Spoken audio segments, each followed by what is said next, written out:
So good afternoon, Fidel González-Rouco. He's a professor at the Complutense University here in Madrid, and he specialises in paleoclimate. He's also a researcher at CSIC, and he was a contributor to the IPCC 5th Assessment Report. So this morning, Elcano Royal Institute celebrated a roundtable in which we discussed the main results of COP23 that took place in Bonn a few days ago. We also wanted to ask Fidel, first of all, what is the IPCC and what are the key outcomes, the headlines of the 5th Assessment Report? So first of all, let me thank you for the invitation to be here. It's a pleasure, and it's also a very nice opportunity to discuss with different people from different communities and learn from this experience. I think you do a very good labor. It's a very good contributing activity to society to do outreach like this that brings the results of science, but not only, also from the side of the politicians, the creation of new laws. There is some intent of envisioning the future society that I think putting all these points together, it's very, very important to communicate to the society so that citizens, we can see what are the prospects for the future, the limitations, how we have to care about the problem of climate change, and also the opportunities. About IPCC, IPCC it's a body of the United Nations that was funded in 1988 by the one section, the environmental section of the United Nations and the World Meteorological Organization.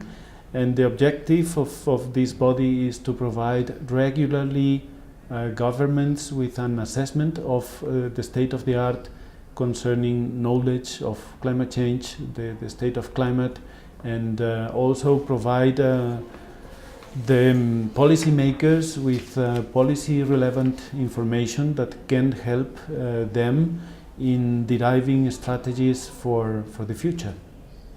So as an input to international climate negotiations, what is the role of the next assessment report on the 1.5 degrees going to contribute to those negotiations? In my opinion, the base role of the IPCC is not to take decisions, is I would say even perhaps a bit to influence decisions in the sense of the politicians being informed about the state of knowledge so that they can have all the data, all the information, so that the plans that are made for the future are really based on what we know of the evolution of climate and climate change.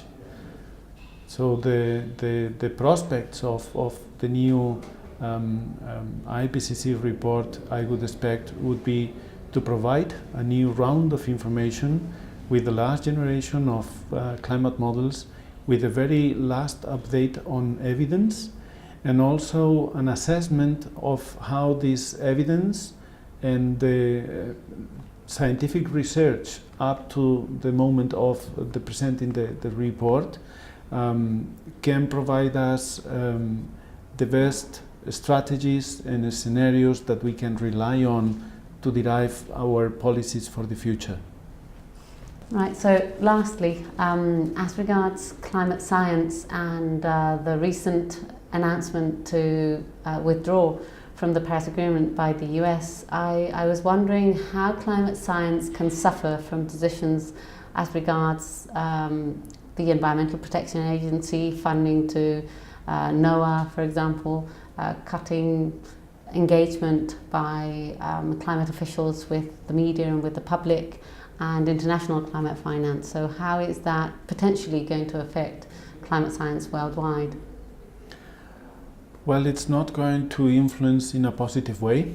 Our colleagues, researchers from the US are not in the best environment because the national atmosphere, in that sense, the political atmosphere is not endorsing their work, is not really delivering a message of support for their work and the importance of their work to contribute not only to future IPCC cycles, but to our understanding of the system.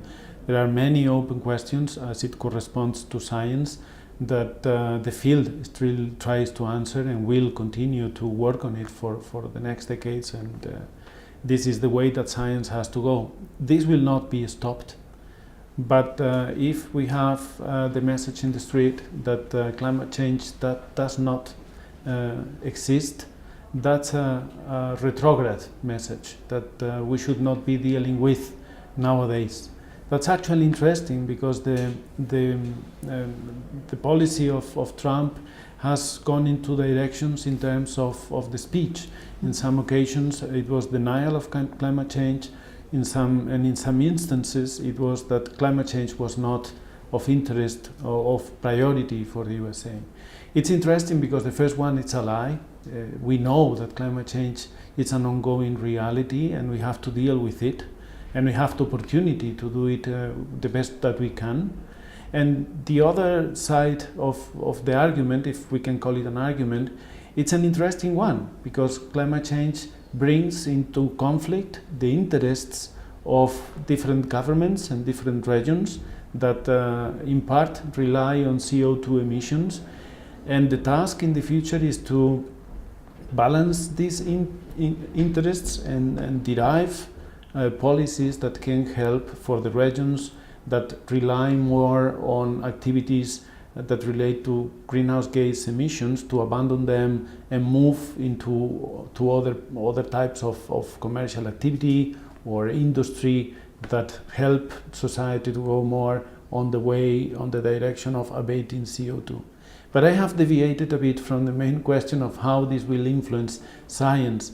I don't know how it will influence, but it's not positive. It's not positive for the sharing of data. It's not positive for the development of international projects.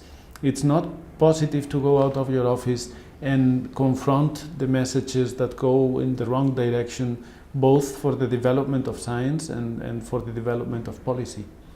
And what can Europe and Spain perhaps in particular do to counteract that negative force coming from the US as regards climate science? We have heard, for example, President Macron calling scientists to come to France. They have an initiative to call scientists to develop their careers in France. Are we able to counteract what's happening in the US? And can you suggest anything perhaps that we can include in our Spanish climate change and energy transition law that could help the scientific endeavour in Europe and in Spain in particular? Well, I would say a first point is that the message has to be clear. So in the Paris Agreement, the world agreed to say climate change is a process that is going on now. It's a process that we have to take care of, and it's possibly the major issue for the future in terms of impacting energy, in terms of impacting many different fields of our communities: technology, migration, sea level, agriculture, adaptation of different societies to the new conditions there where they live. So I would say the first step is there cannot be a single doubt on the message. Politicians from different political parties, from different governments, but inside of a country must take that as establishment. And from there the question must be, what can we do about it?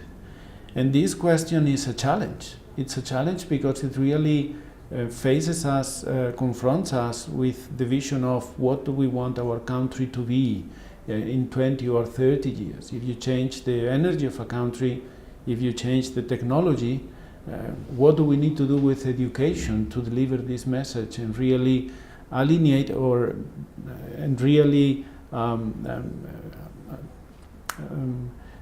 align all the different parts of a country so that we can really reach that objective of reducing emissions in the future. So we have now the opportunity to do that. We know that there is an ongoing climate change that if we don't take decisions about, this will very likely be above 2 degrees at the end of the 21st century. So the main message should be, this is reality, it's not a matter of discussion. The discussion should be centered on what are we doing from now on, and there science has a key role. It has the key role of exploring the tools that we can use to really deploy, to really diminish our emissions of CO2. It's about storage, it's about new technologies, it's about developing new ideas. It's also about knowing the system better and supporting the science that knows about that can better understand the evolution of the system, of climate, of species. How will this be affected by the changes in the future in the region, in different regions? Science has a major role in answering these questions and providing information to the governments for their policies. But the governments must deal with a clear message and start a discussion of what do we want to do in terms of energy, building, technology, education, health and climate change. When I say it's possibly the most important problem for the future, it's not because of emitting a dramatic statement. It's because it tackles all the different issues of society that are important for the evolution of society. So thank you ever so much. It's been a great pleasure to have you, and I hope we can enjoy the pleasure of your company and knowledge in future occasions. I would be delighted. Thank you. Thank you. Bye-bye.